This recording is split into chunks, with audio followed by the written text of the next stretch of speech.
Pemirsa, penyidik telah memeriksa sejumlah saksi ahli dalam kasus dugaan pornografi Firza Hussein dan polisi yakin akan membuktikan kasus ini karena telah menemukan beberapa fakta yang identik dengan foto Firza yang ada dalam aplikasi WhatsApp.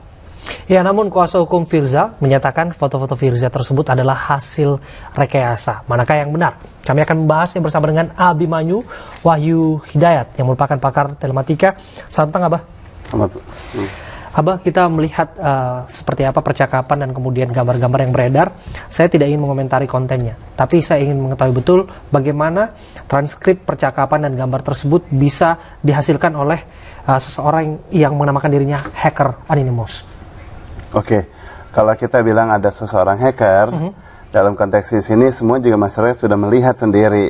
Tayangan itu ada ya di internet ya, banyak ya. Di mana tayangan tersebut adalah semacam WhatsApp. Saya belum tentu bilang WhatsApp, bisa jadi semacam ya, tetapi yang pasti ada gambar yang seperti Habib di ujungnya di situ, kemudian di sini ada chatting. Berarti yang di kanan sebutnya ada ceritanya dia, si wanitanya, yang di kiri adalah si prianya. Kalau itu hacker, berarti si hackernya ini pasti dia sudah menyentuh perangkat device-nya, hardware-nya yang wanita. Kalau ceritanya analoginya ini adalah di hack ya. Kenapa? Kalau yang namanya hacking itu dia masuknya ke tengah-tengah dalam antara dua komunikasi. Dia jadi nggak ngeliat gambar sepihak yang ini ada yang pria kemudian wanita nggak ada. Kita kan begitu kan? Kalau saya chat sama Mbak Yofi gitu kan, wajah saya nggak kelihatan, tapi Mbak Yofi lihat wajah saya gitu kan di dalam gambarnya.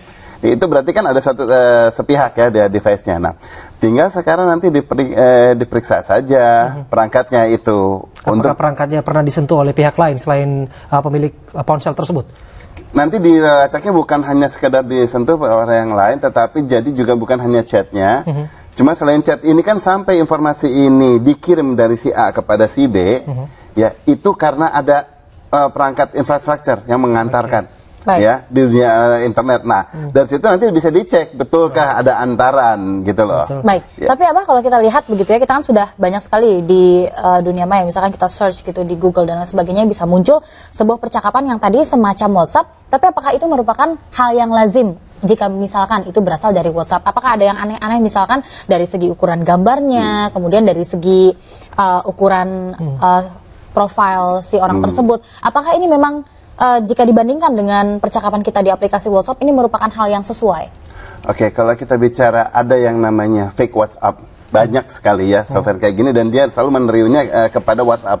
Kenapa dia bikin peniruan kepada WhatsApp? Karena itu penggunanya banyak, jadi akan populer perangkat ini.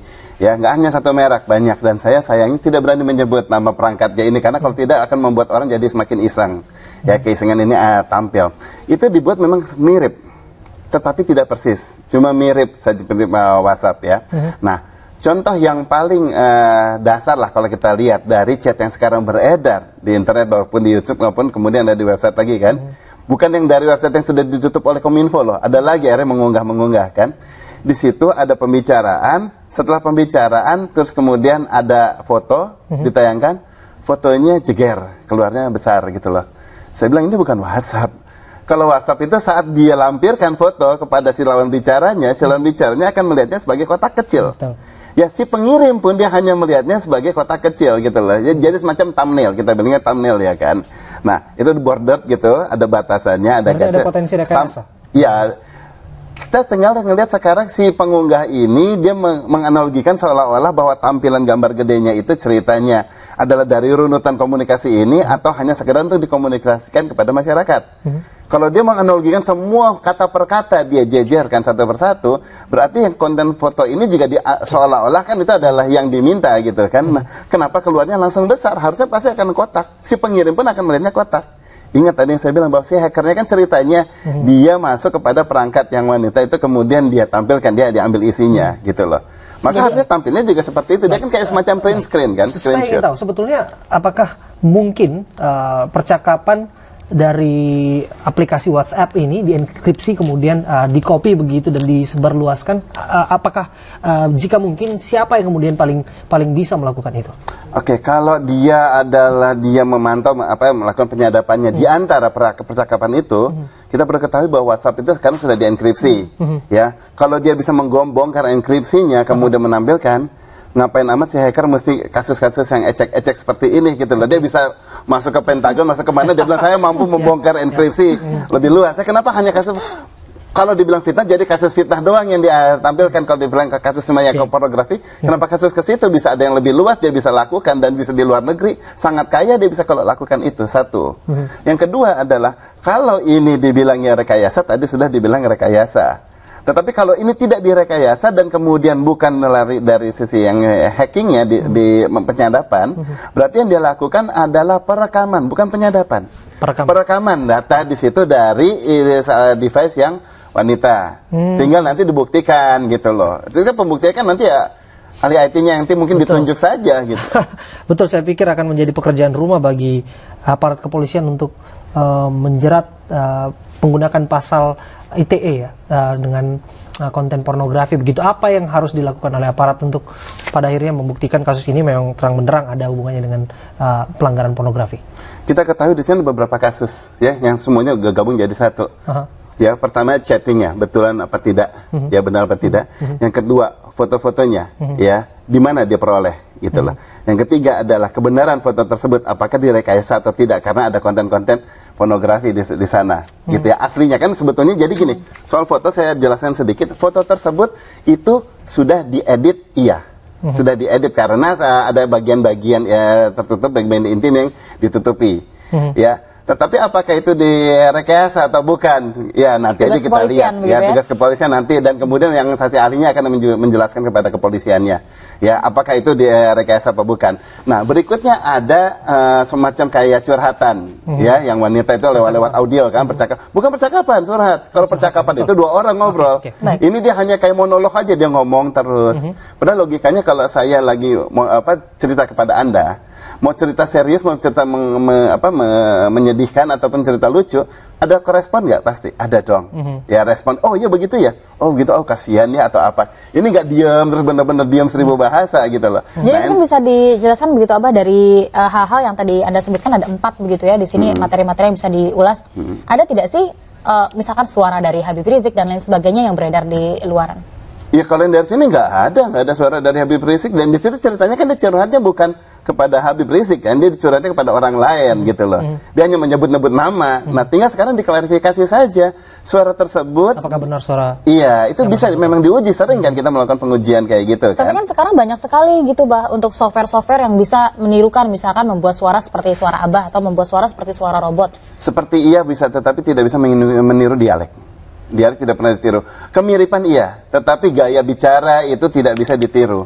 Ya misalnya beda suku aja sudah beda dia dialeknya ya. Kemudian sama-sama orang aja menirunya, misalnya intonasinya sudah sama tetapi gelombangnya suaranya nanti itu berbeda. Nah saya tidak bisa membongkar semua bagaimana caranya, tetapi selalu akan kelihatan nanti sebetulnya yang benar-benar identik seperti apa, yang bukan seperti apa gitu loh. Pemirsa, kita lanjutkan lagi perbincangan kita di iNews Petang bersama dengan pakar telematika kita Abimanyu Wahyu Hidayat. Abah, jika tadi kita sudah bahas begitu ya mengenai banyak sekali yang beredar di dunia maya dan lain sebagainya. Tapi lagi-lagi apa sih yang harus dilakukan oleh para user dari pengguna internet begitu yang sering sekali mendapatkan hoax dan lain sebagainya terkait dengan informasi baik itu chat, gambar, bagaimana untuk menyikapinya? Pertama kalau kita ngeliat yang namanya banyak itu juga kita harus bijak ya. Banyak itu by number, tetapi sebetulnya by konten mungkin nggak banyak. Jadi satu konten yang sama dimultiplikasi sedemikian rupa dan kemudian menyerang dunia maya dari berbagai sisi sehingga seolah-olah oh iya ya topiknya ini. Pas nanti diperhatikan ya akhirnya hanya itu aja gitu loh. Ya kan sebetulnya hanya rekaman audio misalnya, kemudian rekaman transkrip, kemudian gambar-gambar. Gitu loh. Cuma yang menyebarkan di sini ada niat pengen membuat masyarakat tahu, ada niat, ada pesanan pengen membuat ini jadi heboh, ada niat pengen ya ada pesanan lain sebagainya. Segala upaya dia coba dari mulai multiple account yang dimasukkan di situ untuk mengangkat isu ini agar selalu jadi ramai. Gitu loh. Memang ada pihak-pihak yang sengaja untuk seperti itu ya? Ya pastilah. Kalau kita runut itu akhirnya sebetulnya ini kan tetap ada salah satu aktor lah gitu kan. Ya bukan ada beberapa orang secara bersamaan, ada satu aktor yang niat kemudian tujuan dia yang kita nggak tahu gitu loh. Bisa jadi dari kelompok yang pria, bisa jadi kelompok dari yang wanita, dan bisa jadi dari lawan, umpamanya lawan politik, karena kita tahu di sini ada keberpihakan salah satu yang pria di sini kepada salah satu figur kepala gubernur kan, misalnya yang lawannya yang nggak suka. Yang ngeri adalah yang ketiga, yang keempat, yaitu pihak pengadu domba. Dia bukan lawan, bukan politik, bukan siapa, tapi dia hanya mau mengangkat isu ini. Biar heboh gitu ya. Gitu loh. Jadi kan si A bilang itu ada dia menuduh pada si B menuduh itu ada si A. Padahal ini aktor pengadu dombanya ya, dia bukan si A, bukan si B. Agar gitu. tidak jauh kemana-mana, kita kembali fokus pada persoalan pidananya saja. Ya. Kita pahami bahwa ancaman hukuman untuk melanggar Undang-Undang 44 tahun 2008 itu adalah pasal pornografi, dan Undang-Undang ITE perlu dibuktikan. Dalam artian beberapa saksi ahli barangkali tepatnya akan dipanggil oleh aparat kepolisian. Ahli-ahli siapa saja yang mumpuni untuk kemudian memverifikasi percakapan tersebut antara hoaks ataupun orisinil. Oke, tapi saya luruskan dulu bahwa yang di telematika itu bukan mengenai pornografi ya, pengunggahan asusilanya saja. Ya, kemudian perekaman datanya itu bukan di ITE, itu di Undang-Undang Pornografi nantinya ya. Nah, kalau di sini berarti kita lihat adalah pakar yang memang bisa memantau untuk membaca dari transkrip, ya, melihat dari transkrip itu, dan kemudian dia mempunyai kemampuan akses, harus wajib mempunyai kemampuan akses untuk lihat sampai ke infrastruktur. Ya. Sampai akses kepada itu kemudian handphone itu, sampai kepada kalau nggak ke handphone, paling tidak dia mempunyai akses kepada infrastruktur komunikasi antara ISP, ya, Internet Service Provider, dari sana untuk melihat yang namanya ada traffic. Traffic tersebut tidak kelihatan, tetapi ketahuan si A kepada ngirim kepada B dan lain sebagainya. Traffic yang berisikan transkripsi percakapan itu untuk diverifikasi kebenarannya, akankah itu hilang semata-mata ketika sewaktu-waktu, maksudnya ketika di chat itu di-delete atau seperti apa? Enggak. Yang namanya di-delete itu kita mendelete, kita hanya menghapus data yang dari gadget kita. Dan kemudian di pihak lawan kan juga, kalau dia nggak menghapus kan datanya masih ada buktinya. Masih ada buktinya. Ya kan? Nah, ini masih bisa di-recover kalau dari memorinya, dari si perangkat. Tetapi sampai dari si A itu sampai kepada si B, ini kan ada jaringan infrastruktur yang dikirim kan? Nah, dari situ yang bisa diperiksa. Kemudian tadi gambar. Jika aplikasi WhatsApp-nya kemudian dihapus, kemudian di-delete begitu, kemudian diunggah kembali ke yang baru, apakah data itu masih tetap tersimpan atau seperti apa? Enggak lah, kalau WhatsApp-nya dihapus, apalagi misalnya orang yang melakukan factory reset gitu ya, ke gadgetnya sudah nggak ada. Tetapi kan waktu itu misalnya kalau memang ada komunikasi, tinggal dibuktikan kan di infrastruktur ada nggak komunikasi. Tetapi kalau tidak ada terbukti komunikasi tersebut, berarti ini komunikasinya transkrip ini rekayasa. Gitu kan, nggak ada pengantar kan. Kemudian foto mesti nanti diverifikasi keasliannya. Kemudian yang memeriksa audio. Ya, dari audio itu bisa kelihatan apakah suara, kenapa si wanita cuma ngomong sendiri, apakah ada suara sautan rekan bicaranya yang kemudian dipotong. Karena kalau mulai ketahuan ada komunikasi dengan yang lainnya, kan nggak hanya cukup yang wanita, mulai bisa kelihatan sekarang siapa lawan bicaranya. Ya kan, yang menerima konteks bisa ini. Bisa siapa saja begitu ya? Bisa siapapun ya kan. Nah, kemudian berarti kan pengunggahnya ini bukan pihak si wanita, tapi pihak yang memang tembus kepada pihak lawan bicaranya. Gitu kan? Nah, kemudian ya setelah itu ya coba dihubungkan. Setelah ketahuan pelaku-pelakunya dari sini, tetap punya address kan, IP addressnya. Nanti dicoba dilacak IP address ini, dikembangkan terus. Ada nggak komunikasi ini? Akhirnya adalah kepada satu kelompok atau satu figur yang merencanakan dan sebagainya. Itu pengembangannya. Tetapi tinggal terserah sekarang kan kepolisian kepentingannya mau ke arah yang mana kan? Dia akan memanggil ya ahli-ahlinya di bidang yang kompeten di bidang-bidang tadi yang saya bilang. Dengan kata lain, memang masih banyak sekali begitu ya hal-hal yang harus dilakukan oleh pihak kepolisian untuk mengungkap kebenaran dari kasus ini juga. Nggak banyak sekali sih, tinggal 4 doang, tinggal manggil 4 ahli aja yang bidangnya tadi spesifik di situ, yang mereka bekerja sendiri-sendiri paralel, gitulah, kemudian bisa kebongkar. Baik, kita lihat saja nanti bagaimana hasil dari pihak kepolisian, apakah bisa dengan segera begitu mengungkap dari kasus ini. Kita akan tunggu jawabannya nanti dari pihak kepolisian. Terima kasih Abah sudah berbincang. Sama-sama.